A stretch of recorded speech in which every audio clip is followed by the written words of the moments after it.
cumprimento a todos com a paz do Senhor Jesus. Amém. Meus amados, para mim é uma satisfação, um prazer imenso, os irmãos que estiverem em pé poderem tomar os assentos.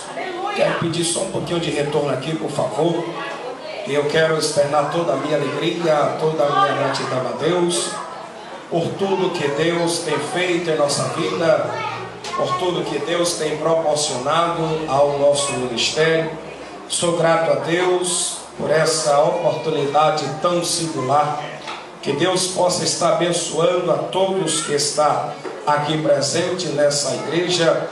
Como foi dito, eu sou oriundo ali da cidade de Aracaju, Sergipe, mas eu já fui pastor aqui em São Paulo, na cidade de Diadema, e a gente tem pregado bastante em várias cidades aqui no estado de São Paulo, e Deus tem honrado a nossa vida de maneira esplêndida e poderosa. Nós temos 11 dias que chegamos de viagem, estamos ali na região do Campo Limpo, e Deus tem sido maravilhoso para com a nossa vida e para com o nosso ministério. Eu quero agradecer a Deus pela vida de todos os irmãos que estão aqui presentes, pela vida do pastor da igreja, pela vida de todos os membros, visitantes, congregados, todos aqueles que fazem parte desse ministério e aqueles também que estão visitando. Eu não vou muito me apresentar porque o tempo não nos espera. E quando eu cheguei aqui, eu recebi uma mensagem, eu recebi uma palavra, ao qual está sendo denominado ao encerramento de uma campanha, aonde Deus, por certo, fez grandes coisas aqui nesse lugar. E eu fiquei muito feliz a ouvir e ver e meditar na palavra que foi me predita. E eu louvo a Deus pela vida de todos os irmãos que têm acompanhado essa campanha e participado da mesma. Sem perca de tempo, abra sua Bíblia Sagrada, Evangelho de Jesus Cristo, segundo escreveu o médico Lucas, capítulo de número 18. Não é isso, pastor? 18? É isso? 28, isso, 28. Lucas capítulo 28, versículo de número... Eu entendi errado, qual é o número, pastor? 14, 28, versículo 14. Ele falou tão baixinho ali que eu fui em outro. Peraí, Lucas 28? Lucas capítulo 14, versículo 28. Então estava certo. É isso mesmo. Evangelho de Jesus, segundo escreveu o médico Lucas, capítulo 14, versículo 28, que fala sobre construção, sobre torres, enfim, sobre preparação. É boa essa mensagem. Evangelho de Jesus, quantos acharam, digam amém. Amém. Diga graças a Deus. Graças a Deus. O versículo, escute aí, segure essa criança aí. O versículo diz assim: pois qual de vós, querendo edificar uma torre, não se assenta primeiro a fazer conta dos gastos, para ver se tem como acabar? Esse versículo é muito forte, mas eu quero repetir não somente a parte B desse versículo. Eu quero me prender à parte B dessa palavra, desse versículo tão expressivo. Eu quero que vocês fiquem comigo só nessa parte aqui. Para ver se tem com que acabar. Repita comigo: para ver se tem com que acabar. Tá fraco, vamos falar mais forte. Para ver se tem com que acabar. Olhe para seu irmão e diga: aquele que começou a boa obra, ele vai concluí-la até o final. Está muito fraquinho, está muito fraco. São Paulo é terra de fogo. Diga mais uma vez, diga: aquele que começou a boa obra, ele vai completá-la até o final. Amados e queridos, se eu fosse me apresentar, eu ia tomar o tempo todo, porque eu não preciso me apresentar, vocês irão me conhecer. E a palavra de Deus, ela é explícita e verdadeira. A gente sabe que diante do Gênesis, Apocalipse, Deus ele fez grandes coisas acerca da sua obra, acerca de promessas e de maravilhas que que Ele operou no meio de todo o seu povo. É bem verdade que a gente transliderando, a Bíblia não tem 40 autores, a Bíblia não tem 40 autores, a Bíblia tem 40 escritores, porque só tem um autor, que é Deus. Ele é o autor e consumador da minha e da sua fé. E quando a gente começa a meditar, porque a Bíblia, ela não pode ser lida. Tem gente que prega uma doideira por aí, tem gente muito doida em cima dos púlpitos por aí. Ele não medita, não para ver o que Deus tem falado realmente. Ele dá somente uma passada, uma lida, ele não medita. A Bíblia não pode ser lida, a Bíblia tem que ser meditada, para você entender o que Deus fala, o que Deus falou, o que Deus ele tem feito na vida dos santos filhos dele. E a gente olhando para as páginas seletivas da Bíblia Sagrada, a gente começa a entender, começa a visualizar grandes coisas que Deus ele fez na vida do seu povo. Olhando para essa palavra, para esse tema que vocês escolheram, para essa campanha que eu tenho certeza que foi uma bênção. Ela não será, ela foi uma bênção. Será a próxima que vai iniciar, falando sobre preparação. Uma pessoa que deve fazer algo, ele primeiro tem que fazer cálculos, ele tem que sentar, ele tem que pegar um rascunho e começar a calcular. Você sabia que Deus, antes de construir o mundo, ele sentou, calculou, ele imaginou e ele trouxe a existência dos cálculos que ele fez? Porque a Bíblia é prova disso. Um dia que eu voltar aqui, eu quero pregar antes do Gênesis. A Bíblia fala, o primeiro livro escrito por Moisés, livro do Gênesis, capítulo 1, versículo 1. No tempo de Deus, na data de Deus, eu quero vir aqui falar sobre antes do Gênesis. O que foi que Deus fez antes do Gênesis? Ele calculou, ele raciocinou, ele meditou, ele transliterou, ele trouxe à existência aquilo que ele calculou. Deus ele não é desorganizado. Deus ele não é doido, ele não faz as coisas por fazer. Deus ele é sábio, ele calcula, ele sabe meditar, ele sabe arquitetar. E antes de Deus fundar o mundo, você sabe, você já deve ter ouvido que no livro do Gênesis fala que quando Deus ele resolveu vir à terra era escura, sem forma, vazia, mas o Espírito Santo ele pairava sobre a face das águas. A palavra pairar significa cuidar, guardar, proteger. E ele estava pairando, ele estava guardando aquilo. Olha que coisa linda,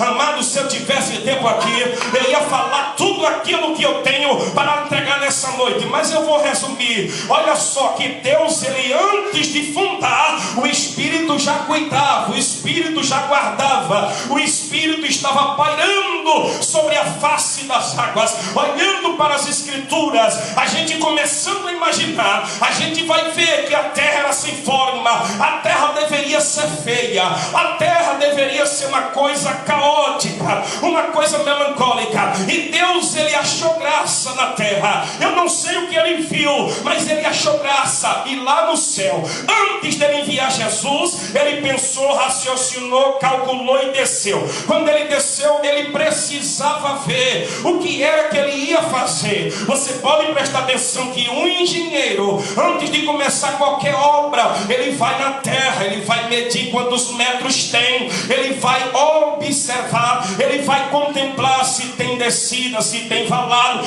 Eu sou lá do Nordeste, lá debaixo da roça, e sei o que é construção. Eu nunca construí nada, casa, nada, mas eu já vi. O pedreiro, ele primeiro limpa a terra, o pedreiro primeiro ele observa onde vai ser os quartos, onde vai ser a sala, onde vai ser a cozinha, onde vai ficar o telhado, o banheiro, o closet, tudo ele observa. Assim foi Deus. Deus precisava ver a terra. Aí o que foi que Deus disse? Deus disse assim: haja luz. E quando ele disse haja luz, a terra começou a ficar vista. Olhe para seu irmão, diga: você hoje vai ser visto por Deus, porque hoje o que tiver de treva, ele vai arrancar desse lugar. Aleluia!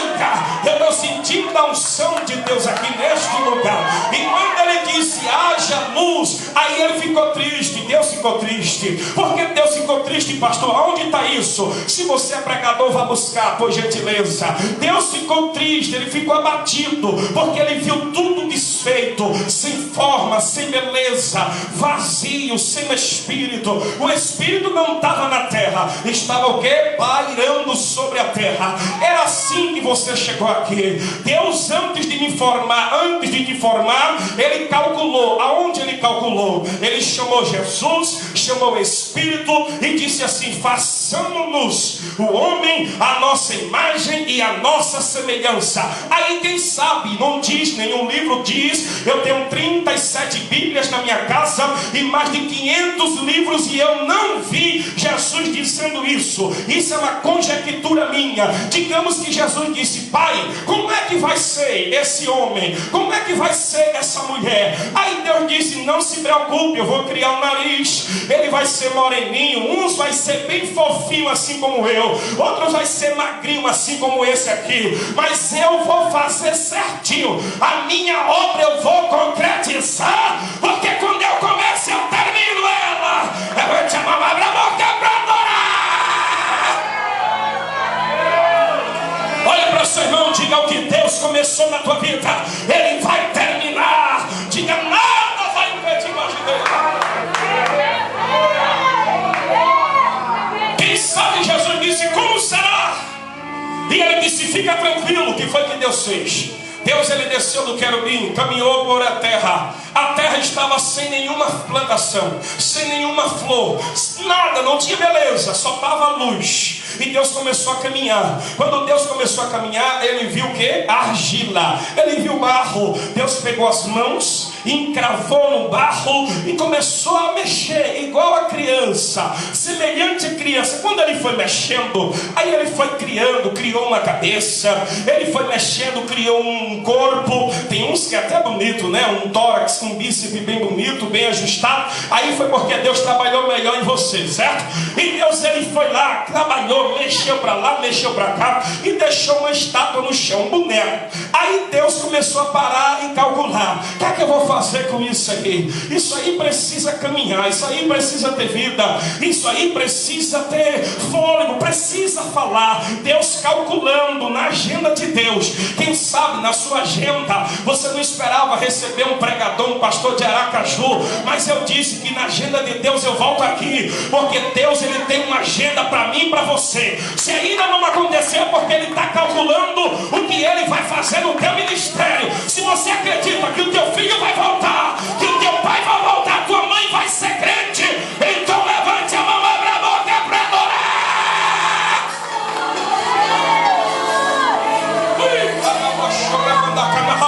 Pegue na mão da sua irmã, do seu irmão, e diga: tenha paciência, que Deus está calculando o que ele vai fazer na tua vida.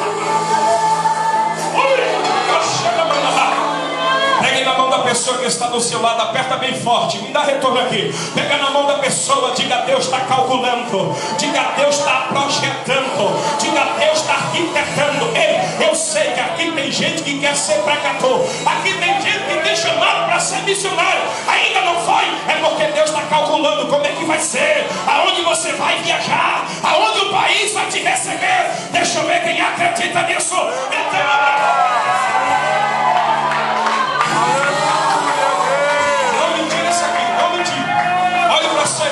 Se prepare, porque Deus vai fazer coisas grandes.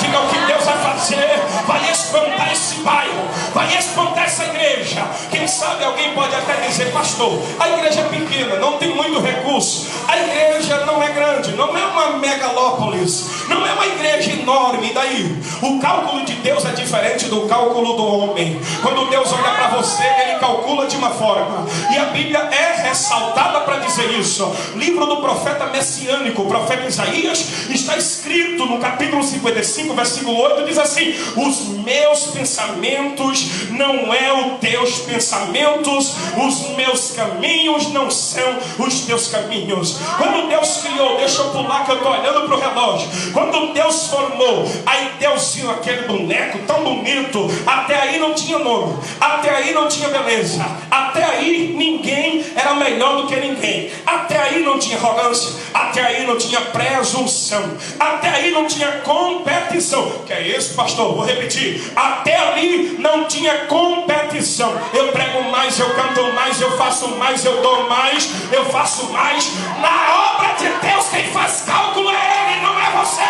Então abra a boca para adorar. Olhe para seu irmão, catuca ele assim, dá uma catucada e diga: aqui o cálculo vem do céu.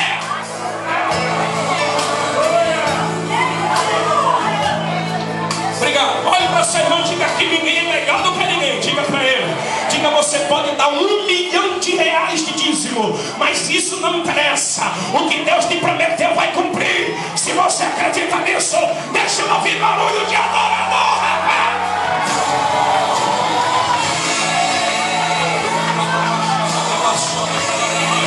Levante a mão para adorar, levante a mão para adorar. Só quem veio para adorar, então coloque esse lugar para tremer.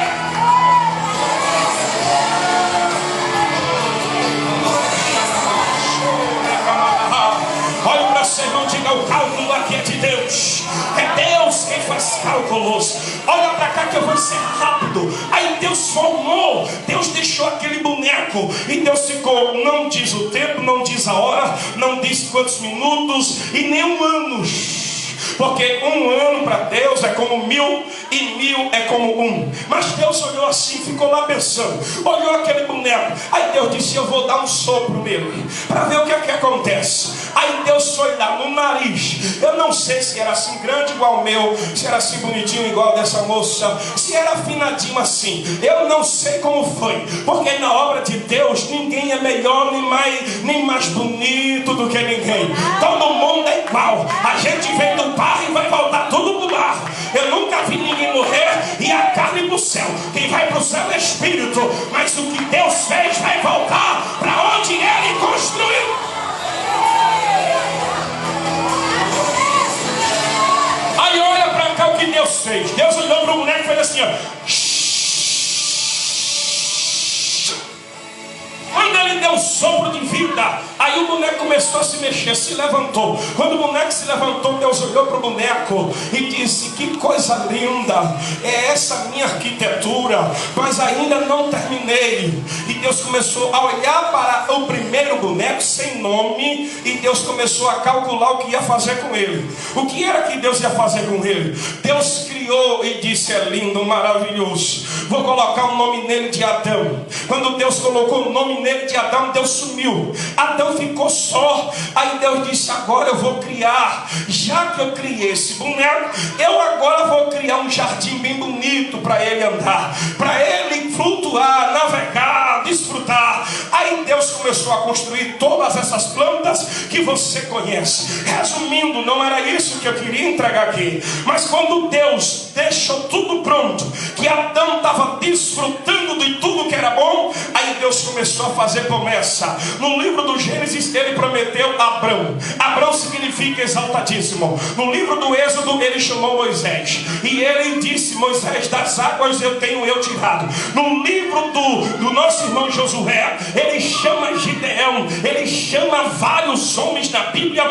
Ele chama Josué, chama Gideão, ele chama Davi, ele chama Salomão. Ele sai chamando todos aqueles a quem ele depositou confiança. Amados, sabe por que eu e você está aqui? Eu e você não está aqui porque nós somos poliglotas. Eu e você não está aqui porque nós devolvemos o melhor dízimo de toda a época. Nós estamos aqui porque nós somos criaturas feitas por Deus, e enquanto Ele não terminar o que Ele te prometeu, Ele não vai voltar. Ele só vai voltar quando Ele completar a obra. Sabe o que foi que Josué disse? Josué disse: eu e minha casa serviremos ao Senhor. Pegue na mão da pessoa que está do seu lado e diga: Jesus vai voltar, mas Ele vai levar a tua casa completa, porque a obra ainda não acabou, rapaz.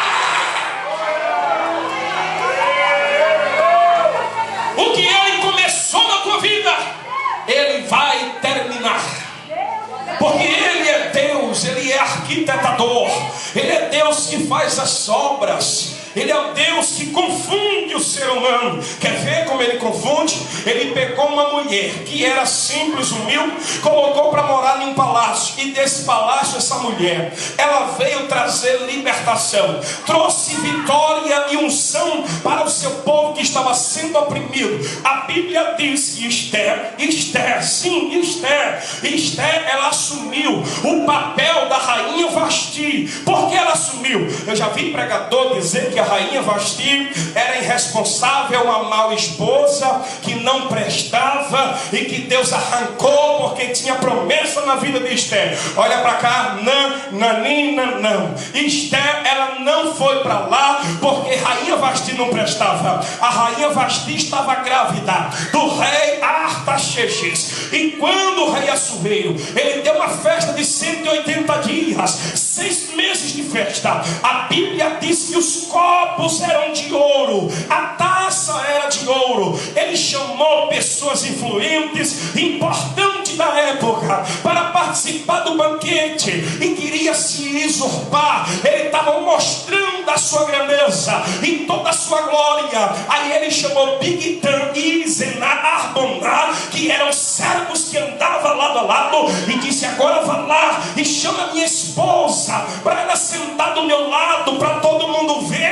a beleza do meu reino. A rainha Vasti não poderia ir, nem que ele pagasse, porque ela estava grávida do rei Artaxerxes. E na época da rainha Vasti, as mulheres, elas ficavam com a barriga descoberta, para que o sol batesse na barriga e os filhos nascessem com saúde. Hoje as mulheres têm vestidos, aventais e andam toda coberta, mas na época da rainha Vasti não. Aí quando ela se recusou de ir, para não mostrar a nudez da barriga, eles levaram uma mensagem errada. Agora isso vai tremer bem na mão do seu irmão e diga: Satanás, ele está caluniando, está levando a mensagem errada. Mas eu quero dizer que toda ferramenta preparada contra ti, ela não prosperará.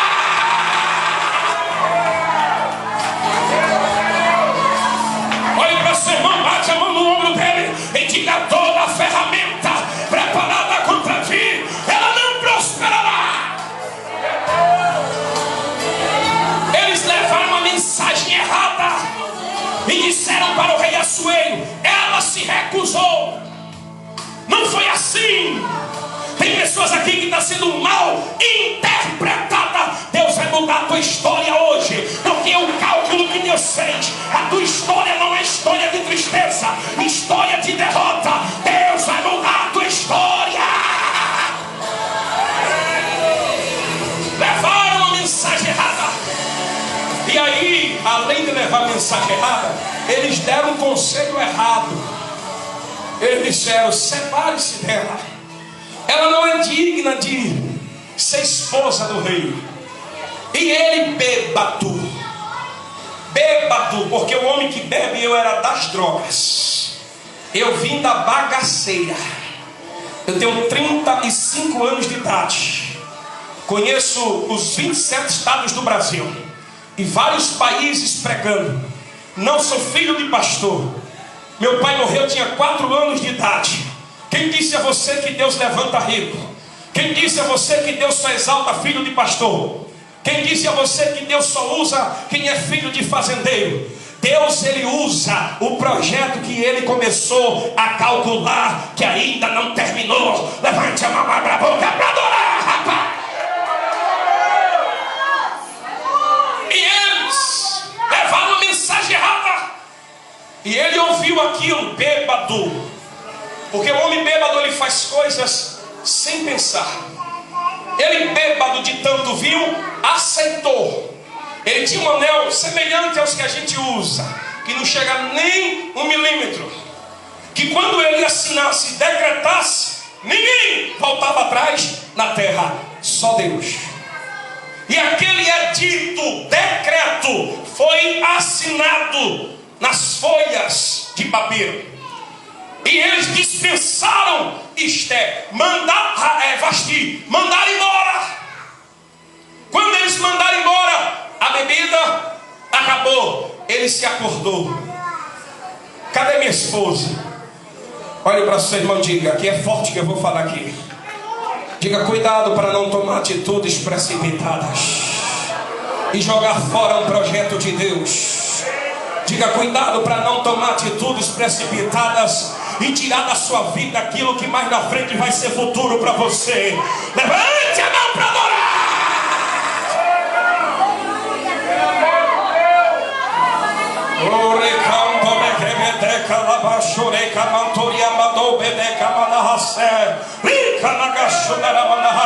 Pegue na mão da sua irmã, diga, o crente tem que andar bêbado, embriagado, mas é do Espírito Santo de Deus. Deixa eu ver quem tem o Espírito aqui. Quem tem? Abra a boca para adorar, rapaz.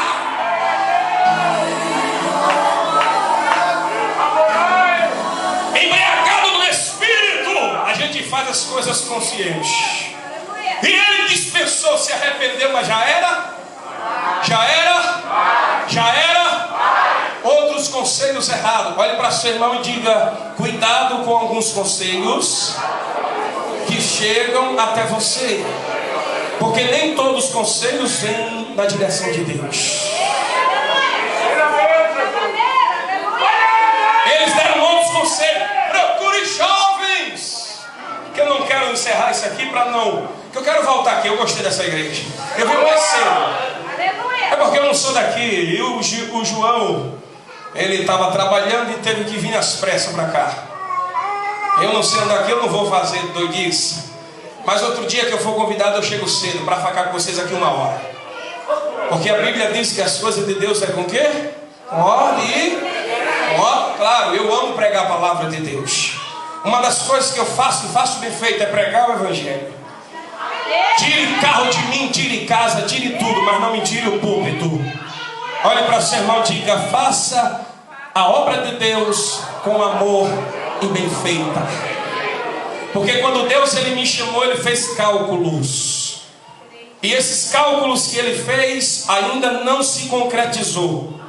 Porque a obra que Deus tem na minha, na sua vida, é muito grande. Eu já tentei me matar. Eu já passei muitos altos e baixos na vida.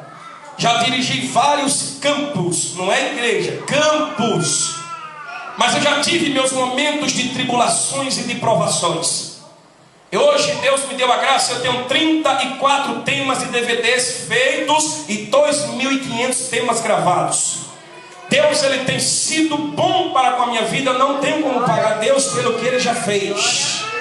Deus ele me tirou de onde o dinheiro, o poder não tira. Deus ele fez algo na minha vida que se eu for contar aqui, vocês nunca vão imaginar do jeito que vocês me estão vendo hoje. Porque o cálculo de Deus é diferente do seu cálculo. Tem alguém que olhou para você, olha para o seu irmão, para o seu vizinho e diz, ali não presta, não vale nada, não tem jeito. Só que lá no céu, eu digo porque está aqui, existe um livro de Deus. A Bíblia diz em Salmos de Números, porque Salmos não tem capítulos, Salmos de Números 139, olha o que é que Deus diz. Vamos lá, se o vizinho está dizendo que tu não presta, não tem jeito, que é vagabundo, é isso e aquilo outro, o livro de Deus fala diferente. Deus diz assim, antes que eu te formasse, todas as coisas eu escrevi no meu livro. Ainda não terminou a obra que Deus tem na tua vida, então abra a boca para adorar. Tem gente que abre a boca e diz, meu filho não tem jeito, meu pai não tem jeito, a minha mãe não tem jeito. Hoje você vai dizer diferente. Você vai dizer, aquele que começou a boa obra, ele vai acabar. Olhe para seu irmão, diga, ainda não começou o que Deus tem na sua vida. Diga para ele, diga, ainda não começou. Balança ele aí, dá uma balançada. Diga, ainda não terminou. Ainda não terminou o que Deus tem na sua vida. Diga para ele aí, dá uma balançada bem bonita. Diga, ainda não terminou, rapaz. Pode ir. Para não ser enfadonho, agora eu vou conversar. Quem sofre aqui de gastrite, fica de pé, vem aqui rapidinho. Eu não vou chamar porque eu não estou vendo ninguém aqui com cadeira de rodas. Eu prego porque pregador sem conhecimento pode dormir. Vá dormir. Na minha terra, eu sou organizador de uma das... Eu sou organizador para a honra e glória de Jesus, da segunda maior vigília do Brasil. Pastor, como é isso? Do Brasil. E lá a gente gosta de ouvir palavra. A gente não gosta de negócio de muito movimento, porque o movimento ele vem através da